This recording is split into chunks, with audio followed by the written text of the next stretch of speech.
Okay.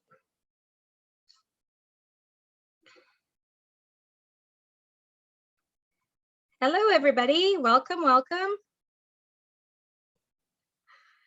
We are going to get started shortly. We're just going to give it another minute and see if we can get anyone else to join us.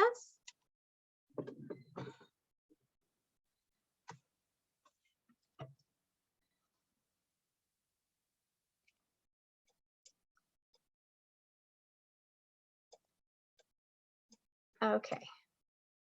If you see me look over to my screen over here on this side, it's only because I am probably admitting people, but I'm going to go ahead and start. Welcome everybody to Let's Talk Nursing in GIM ED Center for Mental Health and Surgery. Unfortunately, GIM had to pull out last minute, so we'll only be hearing from our colleagues in the ED Center for Mental Health and Surgery. My name is Veronica Diali, and I am the sourcing specialist for talent acquisition in our People and Culture department. I'm going to be your host, and I'm going to be guiding through some of the slides as an intro to what UHN is as a whole. So here's just a little bit of a snapshot of UHN. We are 4 hospitals with 9 physical sites, many of which you have probably heard of: Toronto General, Toronto Western Princess Margaret, and Toronto Rehab. Toronto Rehab, we do have a site on University Avenue, but we also have a few other sites in the city. We're spread quite out. So we have 9 physical sites when it comes to all our hospital locations.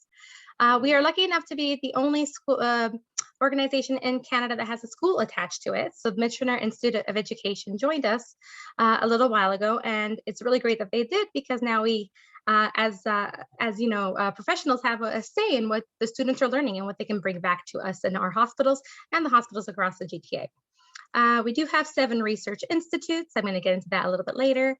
9 education centers of excellence, 10 clinical programs, 2 foundations, 1 really big one, the Princess Margaret Cancer Foundation. I'm sure you have all bought a ticket at some point. And unfortunately, I'm still waiting to win something, but my father-in-law won a watch, so it can happen. And we do have some partnerships with Altum Health, Healthcare Human Factors, Plexus, and Grand Challenges Canada. If you're interested, please look those up. We do great work with them. So just a little bit about our vision and our purpose. UHN has a strategic plan for the next 5 years to create a healthier world. And our purpose is transforming lives and communities through excellence in care, discovery, and learning. So back in, I want to say, I think it was 2015, we gathered about 150 staff, learners, volunteers, patient partners to sit around a room and come up with what was really near and dear to UHN, to create our purpose, values, and principles. We seem to have landed on transforming lives and communities through excellence in care, discovery, and learning, but we also did nail down that our primary value, above all else, is the need of our patients come first. And we are very keen on our 5 values: safety, compassion, teamwork, integrity, stewardship. If you come to work at UHN one day, you will see these everywhere, and you will find that your teammates encompass all of these things. Right there in that photo, that's just the launch of our PVPs, and that's me and my team getting a little goofy with our favorite values. So a little bit about Team UHN. We have 1,600 plus employees. We are bigger than the town of Grimsby, although I think the town of Grimsby has grown quite a bit now, probably post-COVID. We are 3,100 plus volunteers across our sites and 8,000 plus students and learners. We are the largest hospital network in Canada. We were voted #1 on the Canada's Top 40 Research Hospital list in 2021. And our Toronto General site is the #4 on the world's best hospital list for Newsweek magazine. And I think it's the 4th year in a row that we've received that acknowledgement, which is lovely. Being Canada's top #1 research hospital means that we are lucky enough to receive a lot of funding and do a lot of amazing work. We do have 7 institutes for research, as you can see listed there, and a lot of staff. Fun fact, if you ever want to take a tour, Toronto Rehab on University Avenue actually has a $35 million research facility right in the basement. And you could do a tour called SEAL or IDAPT, and they take you through all the different labs. You can even volunteer for a lot of these things. If you go on their website, I actually volunteered in the driver's lab, where they put some goggles on me to make it look like I was inebriated, and I got to drive a car, and they were testing to see the speed and how fast my reactions were. So, and sometimes you get a $10 gift coupon for something. So not a bad way to help research at TRI. So you might be wondering why you would choose UHN as a career, and that's why we're here today. We're going to be talking to nurse managers across these departments to give you a little bit of an idea of what you can do, learn, see, experience, and how you can grow with UHN. So our first department is going to be Toronto Western Hospital's Emergency, and Janet Pilgrim is the manager there, and she will be taking you through the next few slides. So please, Janet, over to you. Hi, hello. Thank you for the introduction. I'm Janet Pilgrim. I'm the manager of the emergency department here at Toronto Western. UHN has two emergency departments, Toronto General and Toronto Western. Each of us have our own specialty, as well as serving our communities. So for the Toronto Western, are you doing the slides, Veronica, or am I?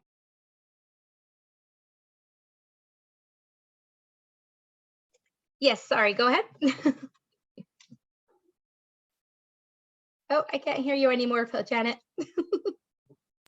Thank you. I don't know what happened. For Toronto Western, as I said, we have our specialty. But first of all, who are we? We are a multidisciplinary team, and we really work as a team to look after and serve our patients. We are registered nurses. We have introduced RPNs, successfully introduced RPNs to our team this year, and doing very, very well. We have PCAs, we have providers, which are made up of physicians, nurse practitioners, and PAs, which are physician assistants. Our allied health, PTs, OTs, social workers, or geriatric medicine nurses. We have peer support workers, and peer support workers are workers who have lived experiences in the community of homeless or substance abuse, and really have come from from Toronto community, and really partnering with us at UHN to help serve our population, because they've lived experiences. We are finding that they're able to connect with our patients at a different level than what emergency healthcare workers can. And it's really providing the support, and also giving access to our marginalized population, and homeless population and substance abuse population, giving them access to resources and places within the community. We're also security guards, and our environmental services and volunteers all make part of our team.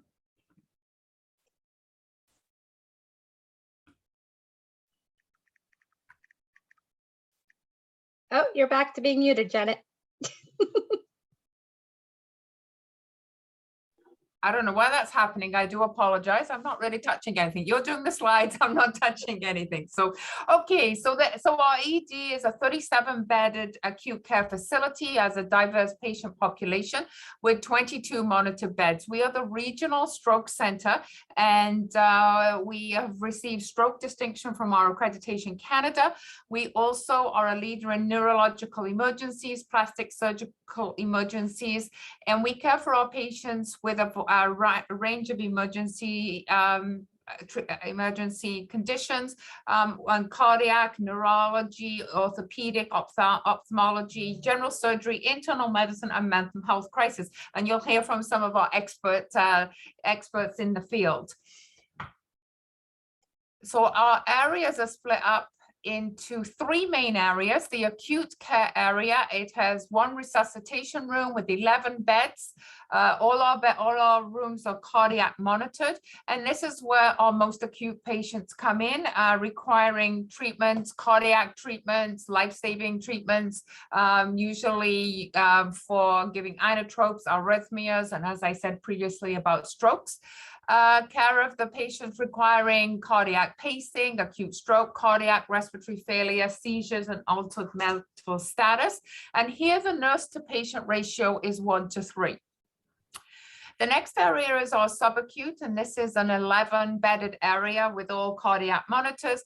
Here are our patients that are usually admitted to general internal medicine and general surgery and orthopedics. They are chest pains, chronic disease management, kidney failures, and a breadth of renal and surgical conditions. And here the nurse to patient ratio is 1:4. And then the final area that we have is our ambulatory area, which really is a 15-bed, and now we've opened up with our new construction, we've opened it up to a 25-bed area, where we have one cardiac monitor, which is for our sedations, for reductions, and basically in the ambulatory care area are our walking wounded, so orthopedic injuries that will go home, minor burns, ENT, post-operative complications. And here we have 4 nurses, and our patient ratio is actually 1:15, plus max is 1:25. We also are Toronto Western. We are part of Code Orange and part of the External Disasters Program is here at Toronto Western. And so we are the radiological nuclear explosion team for any if there was any such disaster here within the GTA, the patients would come to us. So we do annually training, and then we have Code Orange trainings where we do tabletop, as you can see in the picture, tabletop exercises where we involve EMS and then the flow team in the hospitals, and really just work it through from a tabletop perspective, that if there was an emergency, how would we manage that? And then here is just some of our pictures of our resuscitation room post taking care of a patient. With COVID, we did attend, and we were doing simulations. We do quite a lot of QI projects and simulations. We do once a month. Well, it involves the interprofessional team just to see how we react to emergency situations. And this was such simulation that if there was an emergency event out with the patients, if they were in the tent, how would we as a healthcare team be able to provide care? Next slide, please. So the emergency department nursing pathway, given the nursing crisis and the change in the way that we are opening up, having new grads in the emergency department, we've had to really focus on how do we support our new grads. So we have really, we've had quite a few, in the last 6 months, quite a few new grads that have successfully transitioned over the last 9 months, up to the last 9 months. So we've built in a process that will really support the new grads of shadowing and really maintaining and learning how to be a nurse, and then how to be an ED nurse, focusing on ambulatory and subacute, so that you get proficient in your skills and your assessment skills and your prioritizing skills. And then after 6 months, we, in collaboration, then we would focus to see if about going into the acute area. So really looking at supporting, understanding the challenges of coming to emergency department as a new grad. But I do believe that we have as a leadership team, that we really do have a good pathway in place.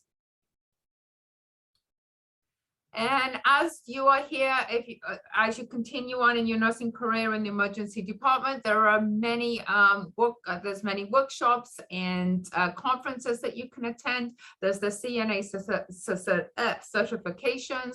We also are fortunate here at the Western that we do have Premble Neuroscience Awards, where you can be part of a team and do a QI initiative, and you're giving time off work to, and also also the support and resources to really work through that. So to get experience with research and presenting and following through on a QI project from beginning to end. And there's also lots of nursing fellowship opportunities. We do have the Jill Smyrna's Award for Excellence of Emergency Nurses, which is annually, and also the UHN scholarships and awards, which are annual. And that's us. We're a team. It's a very busy department that relies on teamwork, and really everybody does support each other. And absolutely welcome to answer any questions. Wonderful. Thank you so much, Janet. I'm not sure, Janet, you're not sticking around, right? You're a busy lady. You're going to be done? Yeah, I may stick around a little bit, but then probably I will be leaving. Okay, so if anybody has any questions for Janet right now, we won't save them for the end, just in case Janet does need to leave. If you want to unmute yourself, or if you want to stick something in the chat. Oh, there we go. We got a question coming through in the chat. Let's see what they type up. Or you can unmute yourself if you feel comfortable. Can you hear me okay? Yes, we can hear you. Okay, perfect. Thank you for the presentation. My name is Castle, and I appreciate the demonstration of like the pathway, you know, for new grads and things like that. But I was just wondering if you had any advice for someone who wasn't a new grad per se, like I've graduated almost 3 years ago now, but have not worked in acute care from like a med surg perspective since my new graduate contract. And just kind of, if a person who doesn't have recent experience like that is interested in emerge, I guess I'm not a new grad, but like, I guess, would you recommend like taking certain courses, or like trying to work elsewhere for a while before applying to emerge? Or I guess, yeah, how do folks who are not necessarily new grads, but don't necessarily have, you know, for example, like recent, you know, med surg cardiac floor experience or emerge experience, you know, how would you potentially approach applying for an emergency job, if that's even possible? So it is possible, and I think it all depends on the individual. So whilst there is great benefit in going to our surgical areas or our general internal medicine areas to build up on your skills of prioritizing head-to-toe assessments, and I know Kendra will be able to share her knowledge, and then for a little while before coming down to the emerge. But also, if you wanted to, if you wanted to just come straight into the emergency department, again, even though you're not a new grad, we would follow the philosophy of that experience of the new grad, because you would probably need, you know, although you wouldn't, with new grad funding, you may get 12 weeks of orientation, you would probably get 6 to 8 weeks, depending if you needed more, but really would be creating your individual pathway. So I think what we've learned within the last year for sure is that we have to look at individuals and their needs and pathways of how we create it. While we have a fundamental core corporate orientation and a core orientation, say within the emergency department, there's other areas of how we can best support it. So I would not say do not consider coming to the emergency department, but I think that would be a real individual choice. Courses for the emergency department, I would say, is ACLS and coronary care 1 and 2, which is normally the prerequisite, but these are different times as well. And we've been very fortunate that professional practice is also helping us support our new hires if they do not have ACLS or coronary care 1 and 2 with sponsorship. Okay, that's really helpful. Thank you. Does anyone else have a question for Janet while we still have her? Looks like they're being shy, Janet. That's okay. Anytime I can come back. So anyway, I wish everyone all the best. And I know my co-managers will give excellent presentations. Wonderful. Thank you, Janet, for coming and visiting with us and speaking so well on behalf of the ED. Thank you. Bye-bye. Bye. Okay, let's go on to talk about orthopedics inpatient unit and the combined surgery unit. The first person I suppose we're going to be speaking with is Kendra Willis, but we do have Indira Goban as well. They are the two managers. So please, ladies, take it away. Thanks, Veronica. Hi, everyone. Thanks for making time to be here today. So as Veronica mentioned, my name is Kendra. I am the inpatient manager for 9B, which is a combined surgery unit. And I'm joined by my colleague Indira Goban, who is on the line, but unfortunately on her phone, so I don't believe her camera is working. I got to log in. Sorry. Okay. I got to log in. Sorry, it was some technical difficulties, but I'm here now. Great. So we kind of share the 9th floor, and we're the inpatient surgery units. Indira and I are both actually previously OR nurses turned inpatient surgical managers. So we're very passionate about surgery and happy to be here to share our experience in our units. So just a little bit about our teams. They're very similar. So I manage 9B and Indira manages 9A. We have a very big interdisciplinary team and we function as a group, as a collective. We make decisions together. And as you can see on the screen, we're made up of advanced practice nurse educators, physicians, nurse practitioners, physician assistants. We actually have discharge nurse navigators on our units, which is a little bit unique. And their role essentially is to help the patient navigate the system after discharge. So they discharge the patients from our unit after surgery, and they're actually available 24 hours a day, 7 days a week, via an online chat and email to kind of help patients if they have questions, concerns, or guide them to what they should do if there's any symptoms that they can't manage, or if they're having pain. We also have our patient care assistants and our ward clerks, physiotherapists, pharmacists, OTs. We have wound care specialists, dietitians, social workers, and of course, our environmental service attendants. And we do rounds every day on our units where the teams get together and discuss patients and kind of give our feedback on what we think the appropriate management would be for each patient. So very multidisciplinary, big teamwork environment on our units. So I will pass it over to Indira to talk about the ortho unit. Yeah, so it's very exciting.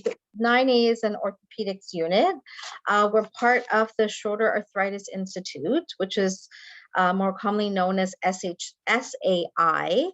And SAI, it's part of a multidisciplinary arthritis hub. It's actually the largest arthritis hub in Canada. And its headquarters, which is very exciting, is at Toronto Western Hospital. So 9A, we have 34 surgical beds, and we treat scheduled surgeries and unscheduled. So unscheduled are like emergencies, like fractures of the upper and lower extremities. Scheduled surgeries are what we call elective hip and knee replacement surgeries, ankle, shoulder surgeries, elbow surgeries. And they come to our unit and they stay for a period of time before they're discharged home. The nurse to patient ratio on days, we try to keep it for 1 nurse to 4 patients. And on nights, we try not to go more than 6 patients on nights for every nurse, so between 5 to 6 patients. So the type of surgical procedures on 9A. So I talked about the hip and knee replacements. Some hip and knee replacement surgeries are done through day surgery. So they have the same surgery on the same day and they're discharged. If they don't reach the discharge criteria, they come to our units. And some patients have a straight pathway to 9A. And other hip and knee disorders or orthopedic, other kind of orthopedic disorders. In terms for shoulder and elbow surgery, we do fractures. We see patients that have arthritis of those joints or dislocations, rotator cuff tears, or other kinds of shoulder and elbow surgery. Next slide. In terms of the foot and ankle reconstruction at our hospital, we have one of the best, sorry, just one. sorry, the work is calling me. So one, we have one of the best surgeons on that operates at Toronto Western. They do foot and ankle reconstruction. They also do scopes. And all kinds of foot surgery. What's interesting about our unit is that our patients could go straight down to the fracture clinics while they are on our unit because they're all part of the Shoulder Arthritis Institutes. We also do complex foot and ankle reconstruction surgeries. And sometimes we see hand and wrist surgical patients on our units as well, and arthritis patients. But some of the hand surgeries will go to 9B, which is Kendra's units. Common conditions. So sometimes we'll see arthritis because we're part of the Shoulder Arthritis Institute. So we have some arthritis patients that we do see on our unit. Next slide. In terms of a unit competency, so whether you're a new grad or you're an experienced nurse, the type of nursing competencies that you will have on a unit, it's more for pain management. So patients will come up with IV PCA or peripheral nerve blocks or regional anesthesia. So just dealing with pain management, ambulation. Some of our patients have wounds or other medical devices that you'll learn how to use. On the unit, while the patient's admitted, they'll have other diagnostic tests or surgery, or they'll have post-op patient care. So there's a lot of post-op teaching that we do on our units. And just the types of patients we have, adult patients that come through our units, but predominantly some of them are elderly, they're frail, they're at risk for falls, or patients that have multiple comorbidities. Okay. And then we talked about the peripheral nerve blocks that we have. So this is our team. 9A welcomes you. We welcome new grads. These are some of our nurses. Yeah. Great. Awesome. Thank you so much. All right, Kendra, on to you. All right, thanks so much. So I'm here to talk about 9B, our combined surgery unit, which is just down the hall from Indira's unit on 9A. So we have a very, very diverse surgical population. Whenever I'm in interviews, I always say, if you're looking for a mixed bag, if you're looking for something where you can learn a lot of different surgeries, whether you're new to acute care or you're a new grad, 9B would be the place to do it. We're not necessarily one specialty, but multiple services we cover. So we're a 27-bed unit. Sometimes we flex up to 30 beds. That's our maximum capacity. The services that we service are general surgery, also some non-surgical patients, urology, ophthalmology. We have a huge hands and plastics program, which I'll talk about a little bit later. And then our specialty programs, which is our bariatric surgery. So we treat patients suffering from morbid obesity, as well as our microsurgical program, which I will dive into in the next few slides. Lots to learn on this unit for sure. So just a little bit about our general surgery population. We do a lot of minimally invasive surgeries. So everything from bowel resections, drain insertions, appendectomy, cholecystectomies, we see quite a bit. Lots of hernia repairs, lots of ostomy creations, fistula repairs, and we do some lower anterior stuff, so hemorrhoids, gastrectomies, and reversals of colostomies. So there's lots of skills with general surgery populations that you can get from our unit. Just another thing, diagnostics, we do some ERCPs, which is just like an interventional way to look at the gallbladder. We do lots of CT scan tests, ultrasounds, MRIs, colonoscopies, sigmoidoscopies, and x-rays. And we send the patients off the unit to get these, but it's a busy unit. Lots of patients are going for tests throughout the day and before and after surgery. We also treat urology patients. So anything from tumors to bleeding, renal stones, incontinence, any kind of kidney injury. We also do some penile prosthesis and put in some artificial sphincters. And so we do see a lot of these patients. You'll get very comfortable with Foley's and three-way catheters, irrigating bladders, and we do quite a bit of in and out catheterization as well. So lots of skills with urology patients. The next subset of patients that we see is our ophthalmology patients. We don't get too many of these patients, just the one-offs. I would say maybe 1 to 2 patients a month that we see. Usually the ophthalmology patients are day surgery and don't spend the night. However, if they do, they typically stay for about 1 to 2 nights. And we see conditions like glaucoma, retinal detachments, cataracts, corneal abrasions are probably our most common. And you'll just get to learn skills related to post-op eye patients. And then this is our specialty program. It's our bariatric surgery. We have one of the biggest ones in Ontario, where we treat patients who have obesity. So right now on the surgical unit, we're treating them surgically, obviously.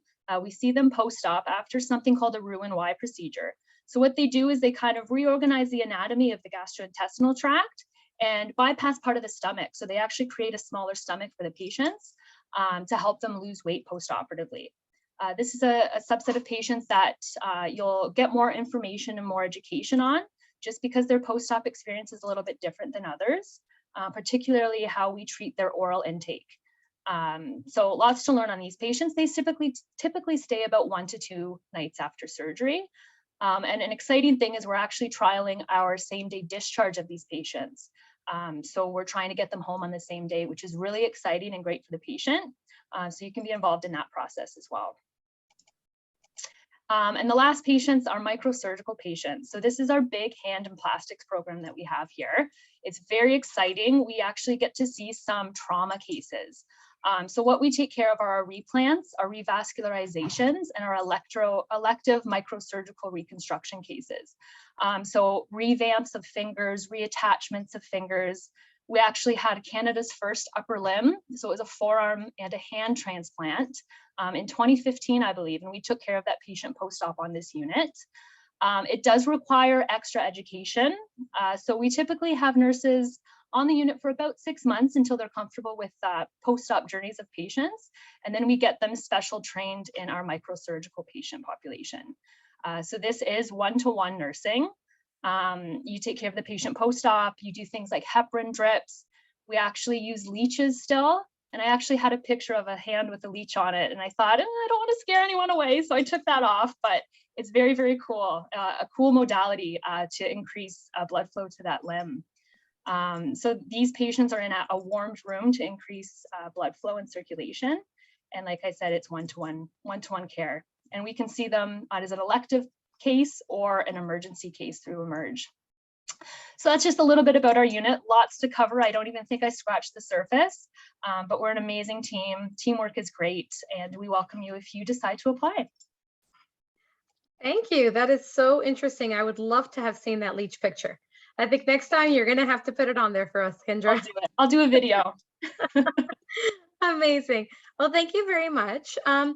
If anyone has any questions for Kendra and Indira while they're here, please go ahead and unmute yourself or stick them in the chat. Or either There's actually another slide, Veronica. Is there another one? Yeah. Oh yeah, there we go. Yeah. My apologies. Please go ahead. That's okay. Yeah, so we just wanted to talk about the surgical nurse education pathway. So as Kendra alluded to, there's lots and lots to learn on both units. There's specialties and additional training as well. So with any new hire, there's the corporate orientation that you have with the organization, and then you have your unit orientation. And if you're a new grad, you could be part of the new Grad Initiative, and you get 12 weeks protected orientation time. And then you have the unit competencies that you have on the unit. So any specific skills that you need to learn, like equipment, like epidural pumps, CVADs, or heparin drips, you learn it during that time. So when you reach about 2 years on the unit, we look to progress, your professional development. In terms of leadership, there's the unit council, there's patient education committees. On 9B specifically, we have a wound care committee, and we also have a falls risk committee, and we send our nurses to conferences, national and international conferences, just highlighting the work that we've done on the unit. And we also have an emerging leaders course at UHN. Some of our nurses, they've taken ACLS, or the preceptorship workshop that we also offer. And in terms of the conferences and the projects, we're big supporters of quality initiative projects, research projects on the unit. What's special about Toronto Western is that we have our own Crumble Nursing Awards that are just open to Toronto Western nurses, and we've put through quite a few projects through that. We also have the CAP Fellowship and other awards that we have. And we have nursing workshops. Quite a few of our nurses are RPNs, so they're in the RN-RPN bridging program, and some of our nurses are actually completing their master's degree as well. So lots of support. That's really great. It's really great to see that you can really progress in your career. Yeah. Okay, we have no questions in the chat so far. If either of you ladies are sticking around to the end, maybe somebody will have the courage to ask something then. Thank you very much. Okay, let's see who we have next. Oh, we did have another slide too. Sorry about that, Indira. That's okay. I talked about it anyway. Yeah. So, and one thing we didn't talk about is the CNA certification. So we have that as well. Thank you. Okay, so now we are going to move on to our psychiatry emergency team and the Center for Mental Health. So we have Mohammed, Jess, and I believe Lisa, who are going to be speaking to us today. No, Lisa deserted us. Oh, Lisa deserted us. Oh, Yeah, she's a deserter. It's okay. We have Mohammed. So Mohammed, take it away. Sure, and Jess is with us here as well. So actually, Veronica, I have a quick question for you. How off script am I allowed to go? You're allowed to go as much as you'd like. Okay. People want to hear you talk, and you're such a good speaker. So please. Well, here's the thing. In psychiatry, we don't like following rules, right? So we kind of want to emphasize that. But no, guys. So my name is Mohammed, but please don't call me Mohammed because I feel like I'm in trouble every time somebody calls me Mohammed. It's like the full version. Yes, please, Mo, because it's so much more original that way. So. I am one of the managers, but by background, I'm actually a nurse as well. I've worked in emergency departments, in home care visiting nursing. I've done some med surg stuff, but at the end of the day, I always kind of went back to psychiatry and more specifically emergency psychiatry as my passion. And so I've been the manager here at UHN for the last 4.5 years. Luckily, I haven't been fired yet, but no. I joke because actually one of the questions, I think it was Miss Cassell, is that right? Yes. Cassell put down there about workplace culture and the workplace itself. I got to tell you, UHN is probably one of the better places and one of the best places that I've had the pleasure of working in. And I'll just touch on it from the mental health perspective and from a organizational UHN perspective. So from a mental health perspective, we are into a culture of learning and fostering and making mistakes together and learning together.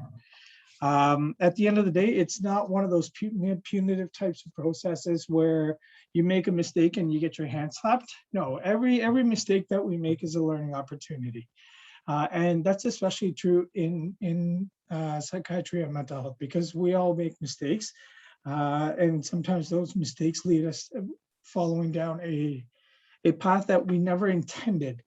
But that path has led our patients and some family members to where they are. And we as professionals need to be empathetic and we need to be sympathetic to understand that one choice cannot have the entire world turn their back on you. So that's where emergency psychiatry comes in. We are a specialized area within the emergency department itself that has 6 beds, well, technically 4 rooms with 4 beds and 2 recliner chairs, as you see here.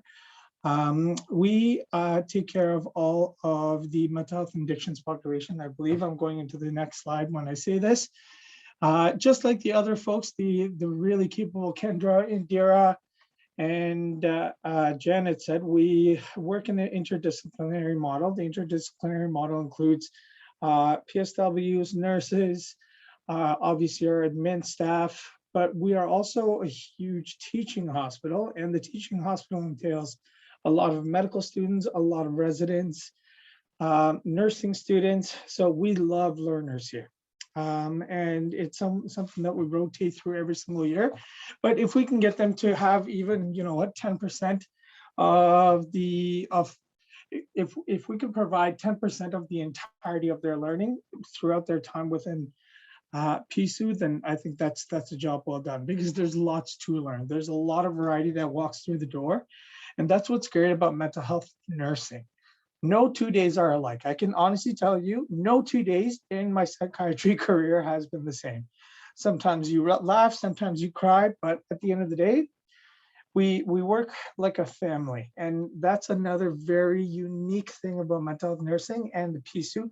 And Jess is going to be talking about our friends over at Eaton as well. But the commonality between all places is the fact that we are all family. What happened there? Veronica, where's my slides? Veronica, she went rogue on us. I like seeing you so much, Mo. I thought that you were doing such a good job. Let's make you bigger. No, don't do that. It's back. I'm already big as it is. That's not fair. I can share your screen 1 second. Go ahead. So yeah, so what we like to do is we like to take care of people who have mental health or addictions issues. It could be the first time coming into a contact with a mental health expert. It could be numerous times, but regardless, we do have a standardized way of approaching every single person mainly with empathy. Like I was talking about, we do approach it in an interdisciplinary way, but it's also a way of understanding the various different perspectives of the patient themselves as well, right? If we can go to the next slide there. Okay, so one of the big things about emergency psychiatry, and that was a notion back in the day, which I do not believe in, is a lot of people said it has to be the most seasoned nurses that came and worked in emergency psychiatry. And I know when I first came into the field, I was not the most seasoned. I was not I didn't have 10 years down my belt or 5 years, but it was a passion that I had. I loved the acuity. I loved the unpredictability of it. And I loved the fact that it was the fastest pace within mental health that I could find. And I loved mental health, which is why if you are somebody like that who likes and loves mental health for whatever reason, but you like it to be a little bit more fast paced, like a GIN unit, like an emergency unit, then PSU is the absolute place for you. We have a lot of folks that walk in through that door, and although we only have 6 beds, we can run through maybe 3 or 4 patients per bed in a 24-hour period. So it's not that patients are in there and they just kind of lie stagnant. It's folks are coming through again and again and again. We have a wonderful, wonderful educator who takes her time to really help you understand 1, mental health, 2, people, 3, the organization and how the organization works, and 4, just kind of cohesively put it all together. And at this point, I'll kind of transition over to our friend Jessica, who can talk more about the other side, which is the inpatient side. Thanks so much, Mo. So my name is Jessica. I'm the patient care coordinator for inpatient psychiatry at Toronto General. So just a little note, I'm not sure if this was covered earlier on, I'm sorry for joining late, but our PSU and the inpatient psych unit are actually at 2 different sites, which is interesting because you've got the culture from Toronto Western at PSU, and then Toronto General is a little bit different, and inpatient psychiatry is of course different as well. Veronica, do you have a PowerPoint for us, or should I share my screen? Are you not seeing it? I'm only seeing PSUs. Okay, 1 second. Maybe if my computer is oh, there we go. There we Perfect. So this is an image just outside the unit. So we are a locked inpatient psychiatric unit. We have 34 beds inside the unit and we support 4 programs. So we have a general psychiatry program, which is also colloquially referred to as our MAPS program, which stands for mood, anxiety, psychosis, and substances. We have a geriatric psychiatry program, which is 5 beds, an eating disorder program, which is 10 beds, and a psychiatric intensive care unit, which is 6 beds. And the 6 beds are actually locked and separate from the rest of the unit. And that's where we provide care to our more acute high needs patients. And when I use the word acute, it can sometimes be from a psychiatric perspective. They just need a little bit closer monitoring, some more attention, some redirection. They benefit from the containment. But we also see a variety of medical psychiatric patients on 818 as well, which is actually quite unique from a psychiatric care perspective. We're one of the only units in Ontario, and I believe one of the few in Canada that has a quite extensive medical capacity. So that's really cool as well. So we can go to the next slide. As Mo already spoke about, we have a really diverse interprofessional team. So we have occupational therapists, nurses, psychiatrists, we have a rec therapist, social workers. We have what we call PAs, which are psychiatric assistants, who have received special training from our wonderful educator to really understand the nuances of our population. And then of course we support nursing students, medical students, occupational therapy students, any learner we really want to bolster and make them feel like a part of the team and to Mo's point, a part of the family. One of my favorite things about supporting 818 is that I actually started here as a nurse a few years ago. My background is general internal medicine, and I was part of the float pool for some time and got exposed to 818 early on in my time at UHN and just totally fell in love with the population. They're so unique, they're so resilient. We see people at their worst and get to help them reintegrate into the community. And I think it's a really important part of healthcare that often gets overlooked. And we have such an incredible team, and we really try to make everyone feel supported and included. And we really focus on the recovery model of care and behavioral activation. And for those of you that aren't familiar, the recovery model really focuses on the whole person. So understanding that when patients come in with a primary diagnosis of a mental health disorder or a psychiatric issue, they have their whole body with them as well. It's not just their mental illness that may cause them problems, but there's some physical needs they might have as well. And we try to focus on that. So I alluded to already that we support some more medical needs of these patients, and we align with the CNO nursing competencies, both from a psychomotor perspective as well as the mental health competencies. So they're all listed here, very standard kind of GIM competencies that you'd see elsewhere, and very unique for mental health. You can go to the next slide. This is all just kind of repeated. And one of the nice things, you didn't even say her name, Mo. If you're going to give Aideen a shout out, you got to like put her name out there. Aideen, I don't want to brag, is like the best educator I think at UHN. She's so attentive. She makes sure that everyone gets the time that they need. We also support, oh yes, there she is in the blue sweater. Thank you for that. She makes sure that everyone gets the training that they need. We also participate in the new Grad Initiative. So if you're coming right out of school and you are hired as a new grad, you do get 12 weeks of protected orientation, which we offer many check-ins. I would say, and Mo, correct me if I'm wrong on this, I would say one of the most important things for working in mental health is your communication style and having an understanding of where patients are and being able to come to that space and be supportive and understanding and empathetic that everyone has a lot going on and that it's our job to support them through times of crisis. And sometimes we're the only people that will listen. So we really value communication on our unit. And then under the assessment list, you'll see maybe things you're not super familiar with. So the mental status exam, the ulcer suicide checklist, we have the DASA, which is a dynamic appraisal of situational aggression. These are all assessments that you would learn if you came to us. We do really, really good training. Next slide. So these are, this is a very short list of some of the things that we see on 818 after they've been thoroughly assessed in PSU and warrant an admission. So things like anxiety, depression, acute suicide attempts or chronic suicidality, eating disorder, schizophrenia.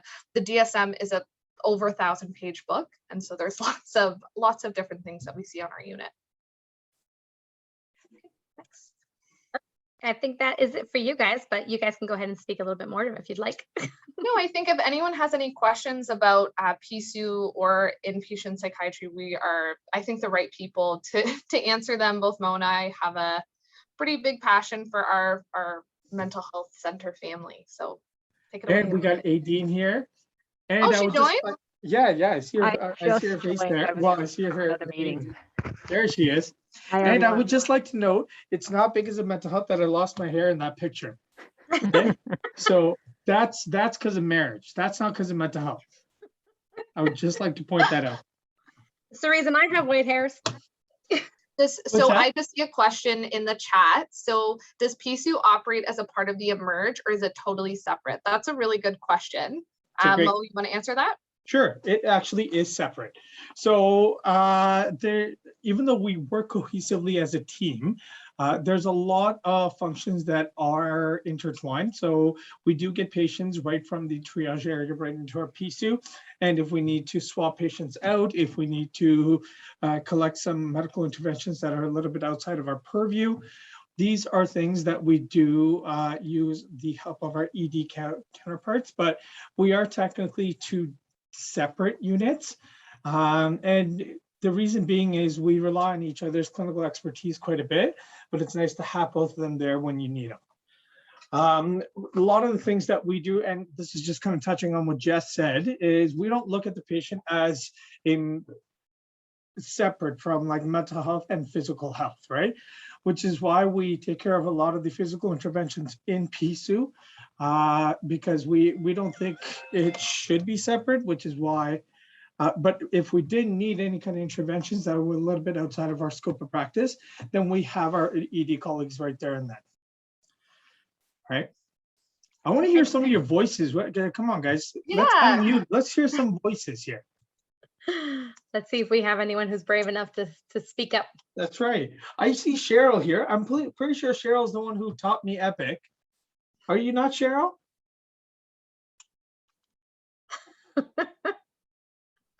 You're scaring them. I'm trying not to. She did a good job teaching Epic.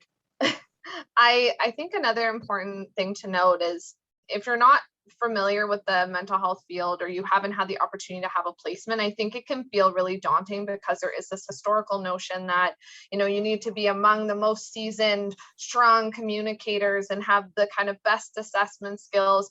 I really am a big believer that those things can be learned and taught, and our team does a really good job of fostering that skill.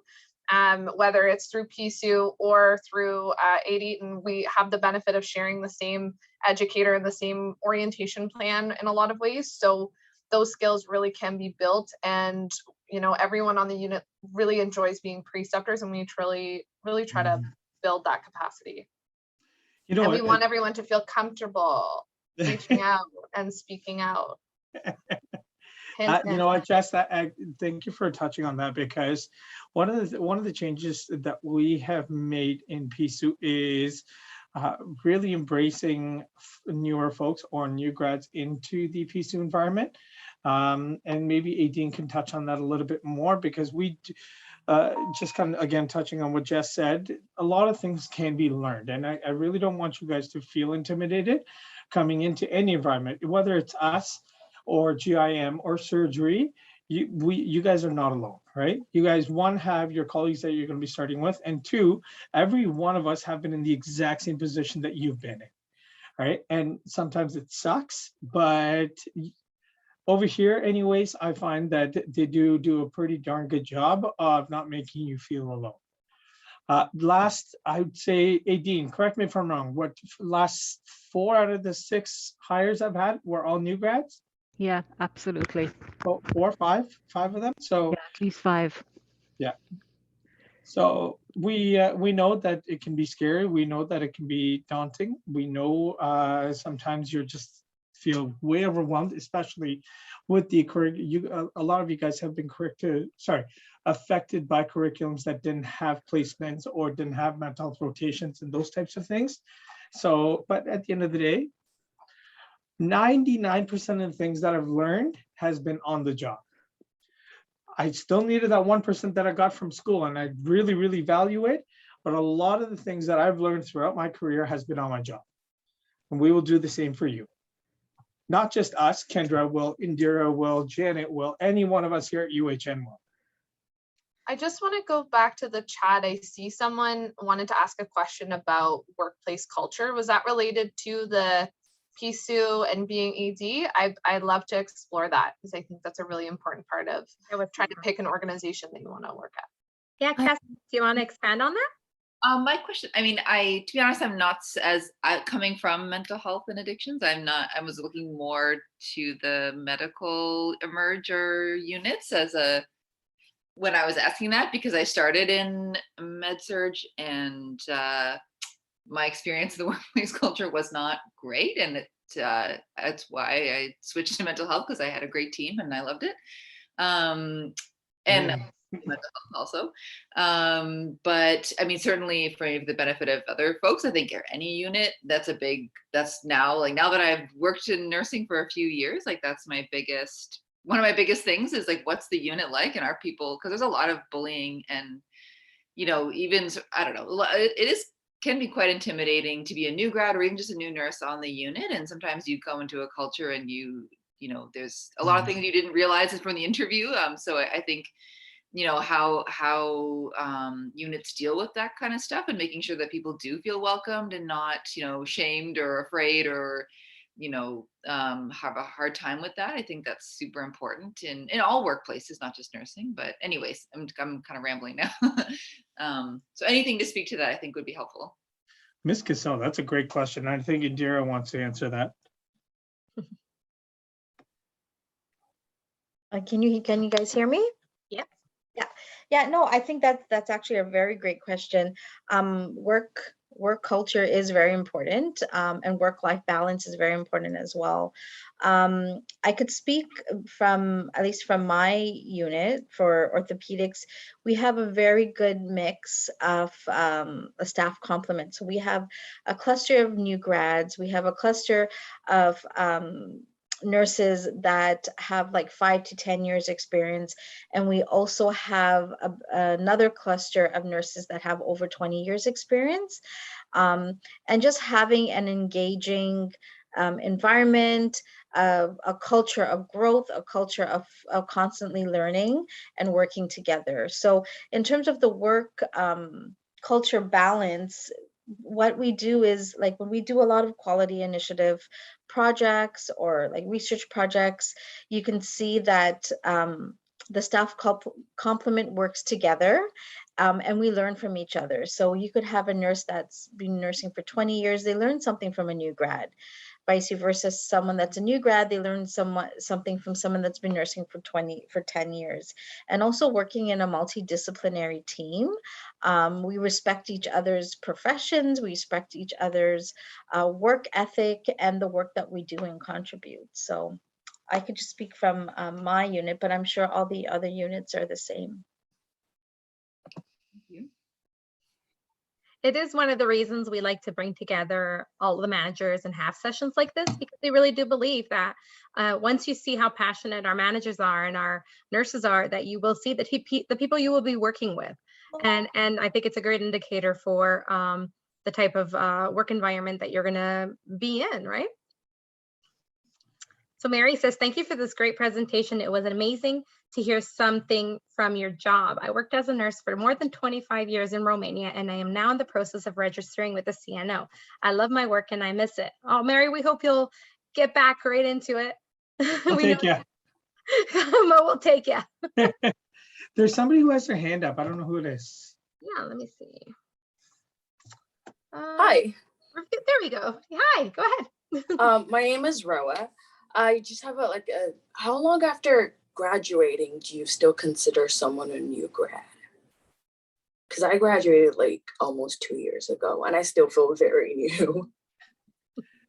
You know what? I think new grad is just the terminology. So technically speaking, if you want to fall under the purview of what the CNO and the RNAO want kind of categorize, it's within that first year, right? The first 12 months.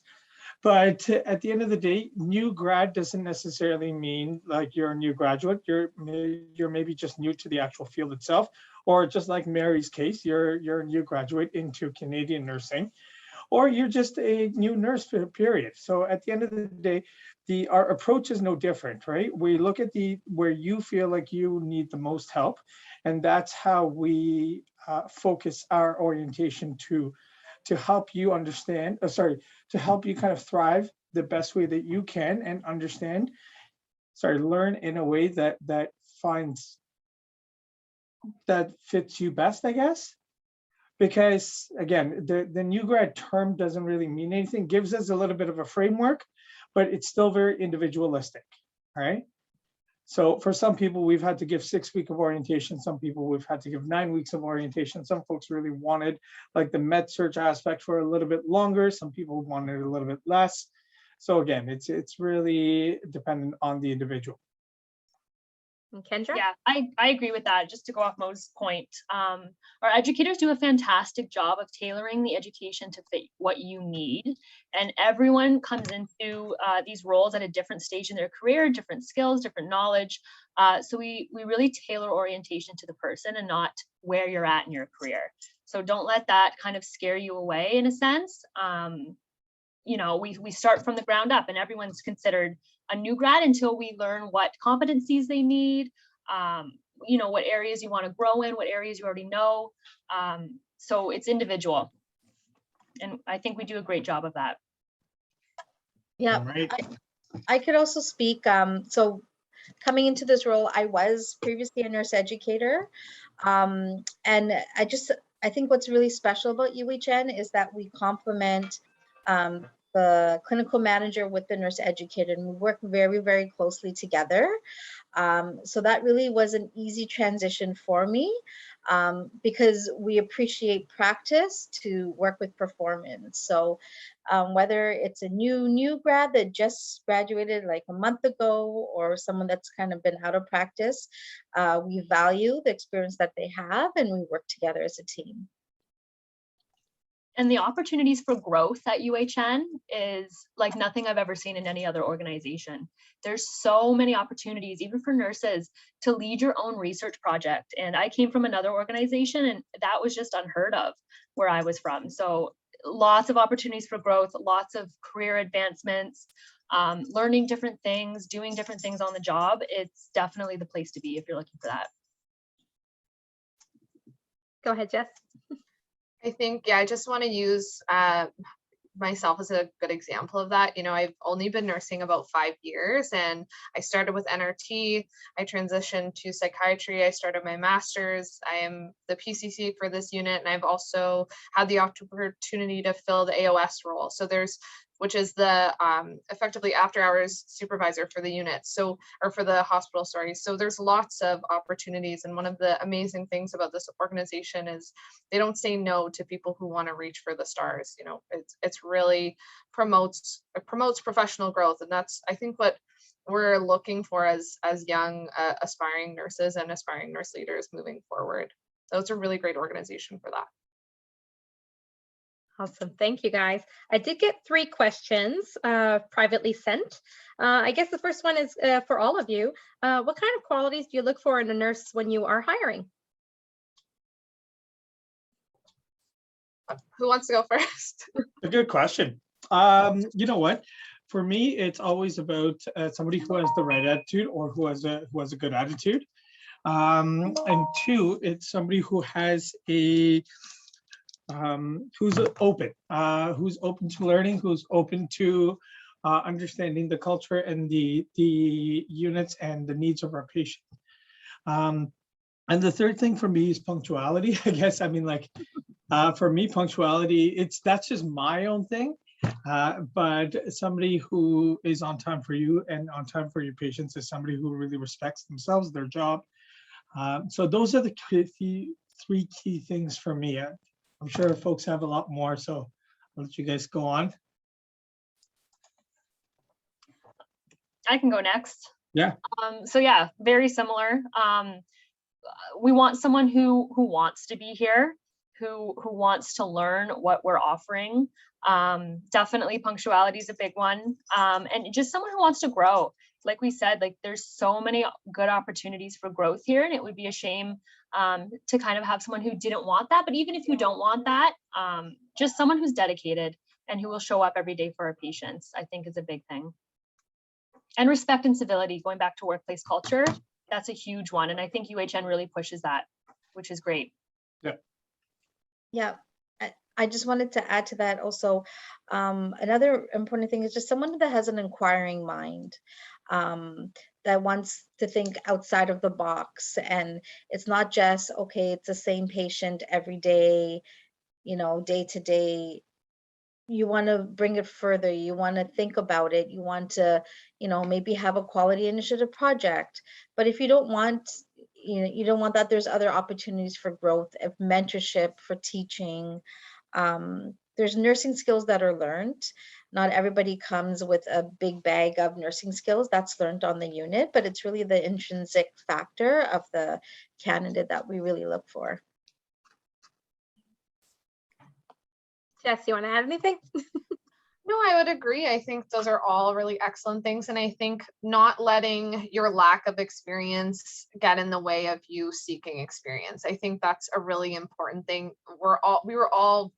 We call them baby nurses. We were all baby nurses once. We were all just trying to get our feet wet and learn as much about every clinical area as we could. And no one's ever going to fault you for not knowing the answer to something. But to everyone's point, always being inquisitive and being willing to learn is, I think, super important. And I said it during the presentation, just open communication and being able to advocate for what you need to succeed and what you want for your patients to succeed is also really important. Awesome. Okay, the next question is also for all of you. They're asking about nursing shortages and how has it impacted UHN? How has it been handled? And most importantly, how have nurses been supported? God, that's a toughie. Who wrote that one? I'd like to know that. I feel like, can I give my answer and then I want to hear other people's answer? So I think I am a very transparent person. It's something that I pride myself on. And, you know, this nursing shortage is critical. It's not a secret. You know, this is something we've known about since the beginning of the pandemic. And I would say managers and the organization as a whole have done their best. We've kind of pushed outside of our normal staffing, I think, programs. We've incorporated agency. We've been looking at involving other positions, you know, other units who haven't used RPN historically have been looking at that. And it comes down to, you know, the positions are there and the volume of nurses are not, and we do our best to work with what we've got. I think that's just a very honest, that's not me beating around the bush. There are days where we are short, and because of our amazing team, we band together and we do what we can. I think in the interest of full transparency, we are short today. So I'm in here doing this presentation and I have a fabulous team of nurses who are doing what they need to do to support the patients and the workflow. And I'm out there as much as I can. I know Mo's in PSU as much as he can to support. Lisa's out there, Aideen's here as often as we can. And I think as leaders, that's the best that we can do without the physical human resources that we need. We can't make false promises, right? I can't be the one who says that, you know, we've supported them in short staff situation every single time. No, this time around, I mean, like, this has been, it's been challenging. It's been challenging because I think we've had to dig so deep in the pool, in our perseverance, that it actually makes me a lot more proud to be a nurse and to be a manager now, because almost every single nurse, every single one of your colleagues have risen to the occasion. And it makes you so damn proud to be a manager when they do that. It's, you know what, we try to do our best, just like Jess said, we try and think outside the box. We try and bring folks in that we wouldn't in normal circumstances have. Like, for example, we haven't had PSWs in PSU in probably 10 years, and we decided to bring them just so that there's some sort of support for the nurses, especially when we go shorthanded. We've tried to get ourselves upskilled or in order to help out emerge when they're really short-staffed, because there was a period where they had 5, 6 folks that were shorthanded on day shift or night shift. So PSU staff would try and go out and help those guys. So like we're honestly, it's just us coming together as a team. Now, the one thing I will say is the organization has not given up on any one of the units either. I mean, Veronica doing what she's doing right now is one of the initiatives of us trying to get out there and trying to get more recruitment. So thank you, Veronica, for that. But our NRTs, our nursing resourcing, they've risen up to the challenge. Our professional practice folks have risen up to the challenge. Like, everyone has been behind everyone's back to try and get through this. Some days are worse than others. Some days, quite honestly, are shittier than others, but it's the good days that we reflect on and say, hey, you know what, at least we have we have the folks that we work with, and we can move on to see another day. But that's a good question. You know what, whoever did ask that, I just wanted to know your name to commend you for that question. It's a good one. Yeah, that was a great one, question. right? Does anyone else want to chip in on that one? No, you guys summarized that very well. I would just add that I think it's very important to have honest conversations, and as a leader, be vulnerable and say, like, yeah, this sucks, today's hard, and do what we can to support each other, and not sugarcoat situations and kind of minimize how the staff are feeling. And then the second part to that is also try and do what we can when we can give back. So I had a nurse today and come to me and she goes, I'm tired. I've done a lot of overtime. Is there any way I can have Sunday off? And knowing how much she has helped out makes me feel like, yes, absolutely. I will do everything I can to give her that day off. So it's a give and take, and we're all in this together, supporting each other. And it's just understanding, the human experience throughout all of this. And it's not even just being at work. It's about what's going on outside of work that's affecting people as a whole. So it's just being understanding and nice to each other. Yeah. And I would add to that too.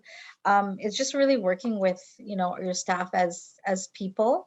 Like, there's work and then there's life outside of work, and just being flexible. I could speak at least from my units. I have actually 3 different lines for staffing, like 3 different innovative schedules depending on the staff. Like, some staff have part-time or casual jobs outside of the unit. So just being flexible about that, giving them opportunities for growth. It's not just about staffing the unit. If there's a project that they want, finding the time, carving out the time to give them the opportunity to get things done. And as Kendra said, if they needed a day off, just working really hard and just being flexible. And I can speak to the human resource side of it.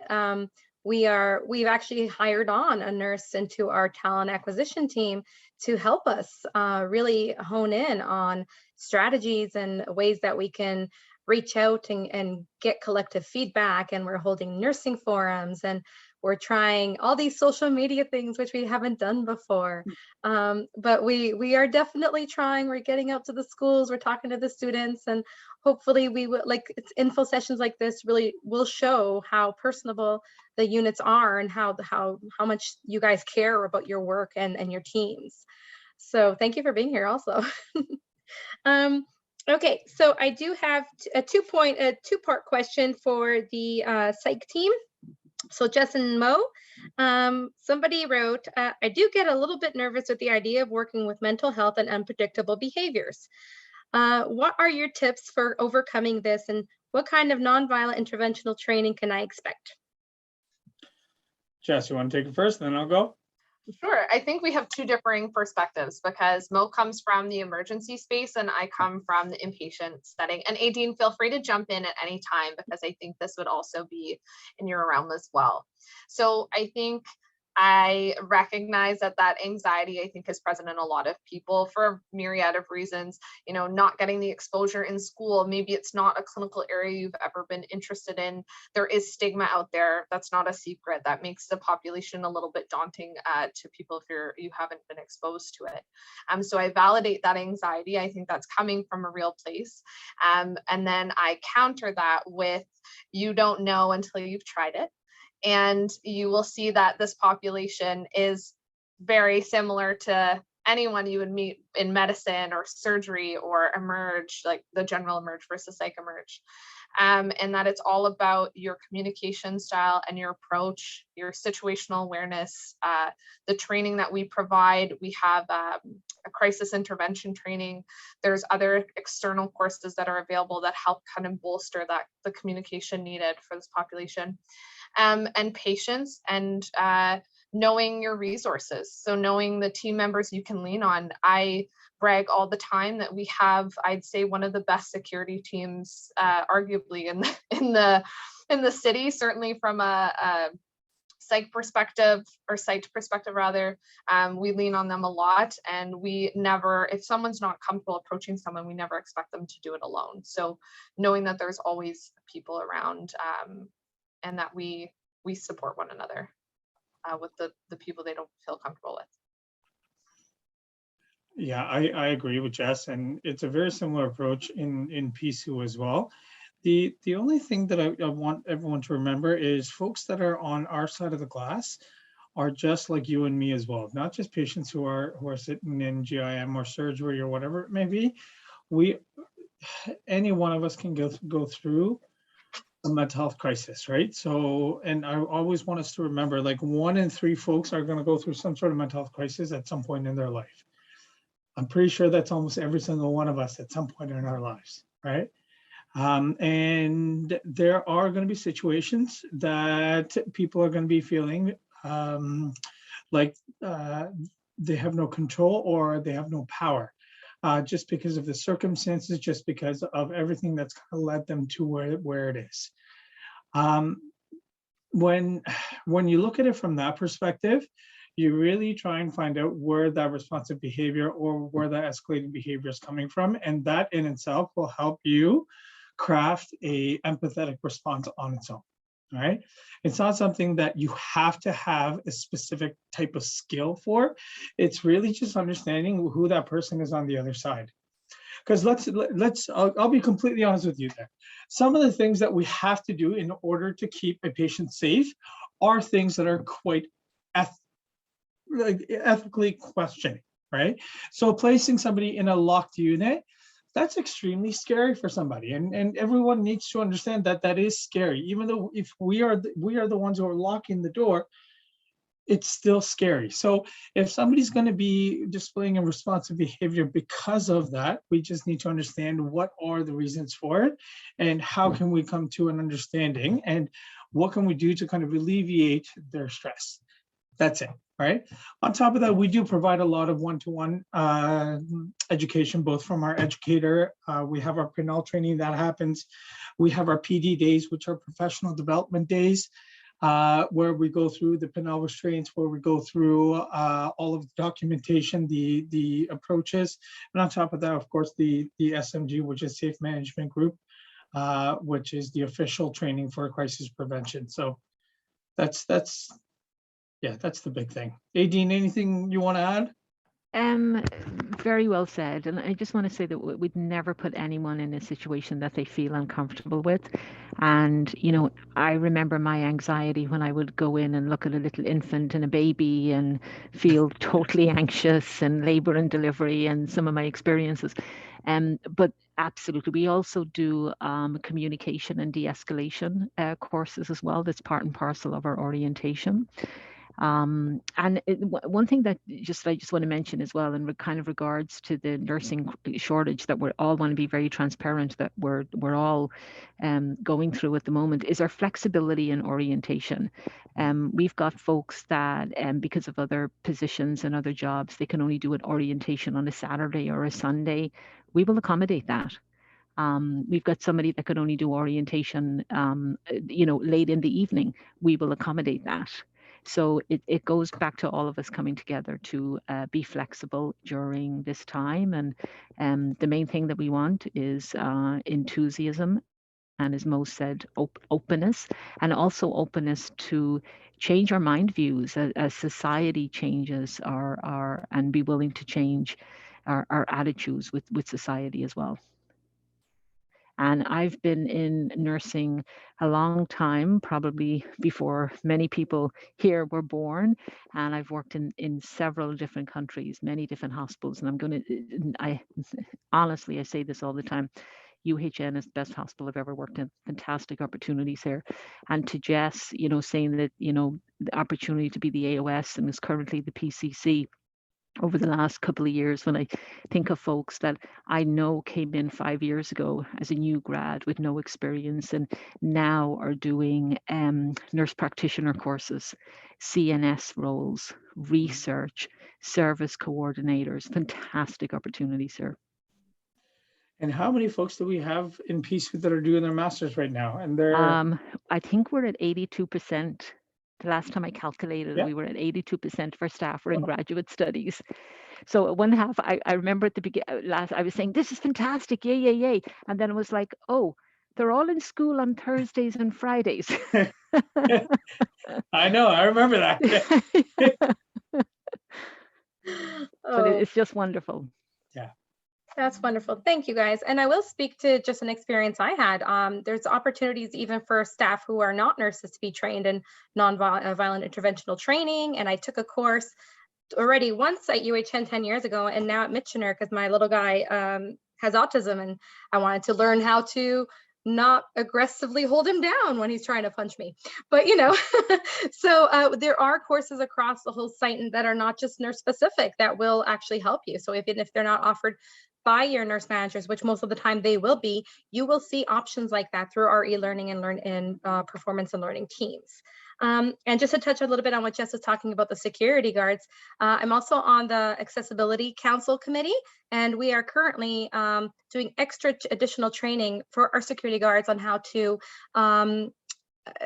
approach people with mental health and illnesses, people with developmental disabilities, and we are having patient partners come in. So our security teams are highly trained to help anyone in the organization. Okay, just to be mindful of time, last two questions, and they are for the team again, Mo, Jess, and Nadine. It's a two-parter. The first one is, have you seen a rise in mental health admissions during COVID?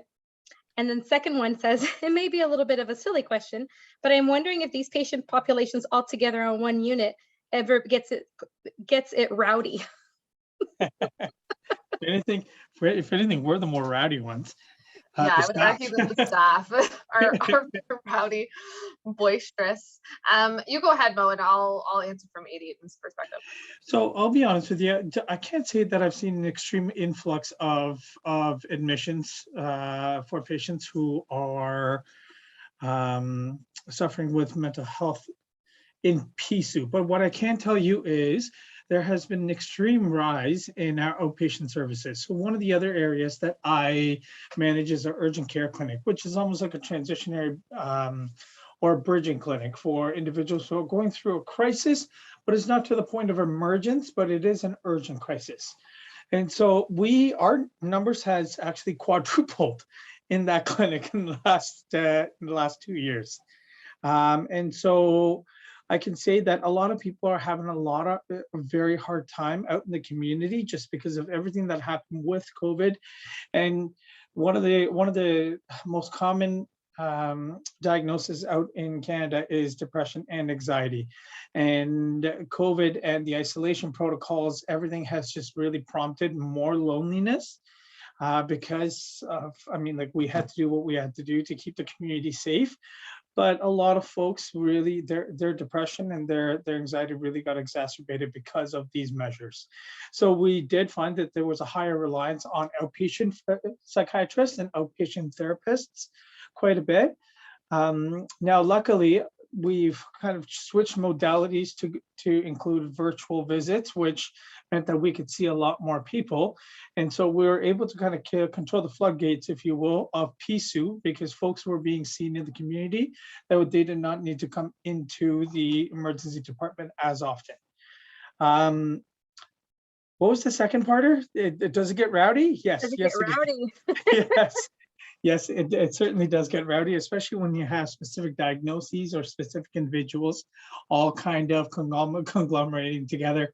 But you know what? That's what makes it fun. Yeah, I personally would much rather have a rowdy unit than a quiet unit, because a quiet unit, I just don't know what's going on, right? Now I have to check more often.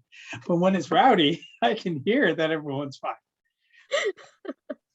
Yeah, I would Yes. agree with that. I would definitely agree with that. And I think it was interesting, and I don't know if the beginning of the pandemic seems so long ago, but at the beginning of the pandemic, what's really fascinating about this population is that they're incredibly resilient, especially people who suffer from chronic psychiatric conditions or mental illness, is that they are so resilient. They find ways to survive and thrive in situations that some of us wouldn't necessarily find favorable. And at the beginning of the pandemic, we weren't seeing a lot of our patients that we would normally see. They were finding ways to stay safe, to shelter in place, to stay well. But that, that wave of non-admission has, I think, passed probably in wave one. And we've seen our normal volumes throughout the course of the pandemic.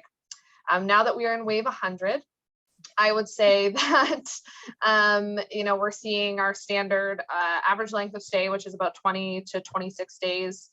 We're seeing patients with a wide variety of crises. I see someone put in the chat, maybe Maureen, Dean, you can speak to this, but Natalie's asking what the most common admitting reason we see in the psychiatric emerge. So just to clarify, Natalie, do you mean what's the most common reason they present? Or what's the most common reason that they end up being transferred to inpatient psych? Because those are, I think, two a little bit different. I meant present. Present. Okay. Yeah. Go ahead. Yeah, thank you. Oh, you know what? Now we finally heard Natalie's voice as well. Hey, Look at this. I put you on the spot, Natalie. I'm sorry. I'd say, you know what, that the most common reason for individuals' presentation is one, our addictions population has had quite a high number of relapse, just because of one, it's cold out there, there's not a lot of people out there, there's not a lot of supports out there. So substance use has really kind of gone up in numbers. The second thing is suicidality, and suicidality secondary to exact same things that I just spoke about, right? There are some folks who really have a structure in their life, and without that structure, they really do not do well.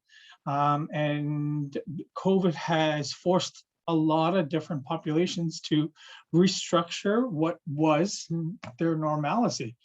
And so that hasn't gone over well for a lot of folks. So I would say what's presented more is one, suicidality, and two, addictions. Those are the two big diagnoses, I would say. Thanks, Natalie. And I'm curious from Indira and Kendra's perspective, what do you guys see the most coming to your units as well? I know you guys have like a wide variety, but I'm just curious.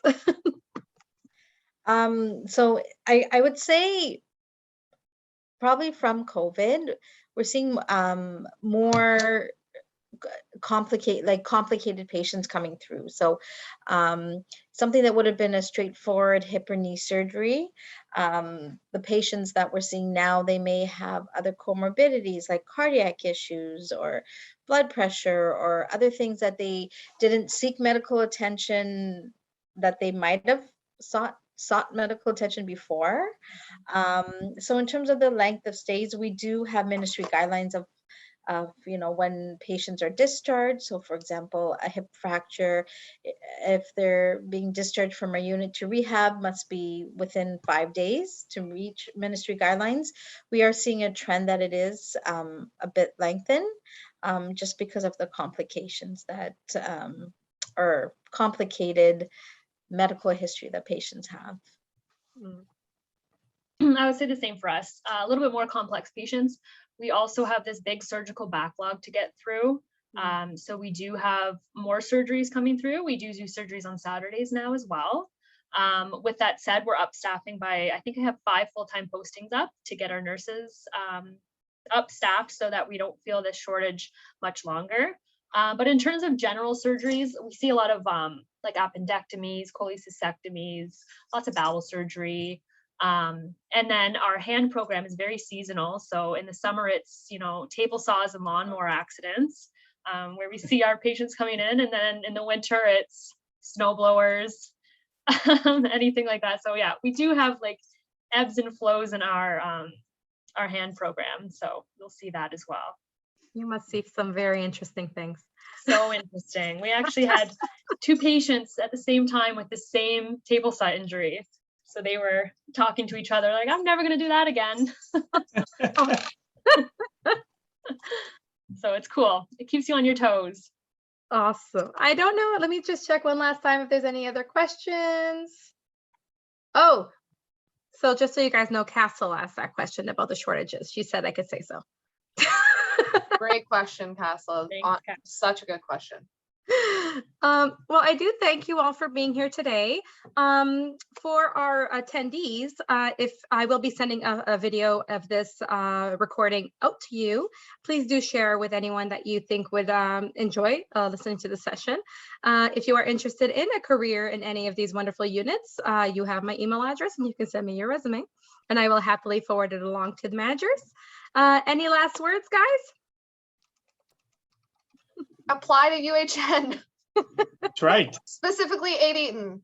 I'm sorry, Mo, but 8 Eaton's better for me. You know what? Personally. Just come to UHN. Just help out any one of my Just come colleagues. to I am UHN. happy. I am happy with that. Agreed. You know. All right, if you guys want to follow us on our socials, check out at UHN Careers on Facebook, LinkedIn, Twitter, Instagram, our website page, YouTube. We are getting out there. We are getting these lovely faces in front of you, and we hope that we will see you one day applying and you know, working with alongside us. So thank you very much for being here, everyone. Wishing you a good evening. Sorry, there's just a question in the chat. Castle's just asking if you can put your maybe put your email in the chat. She's just asking. I can do that. Absolutely.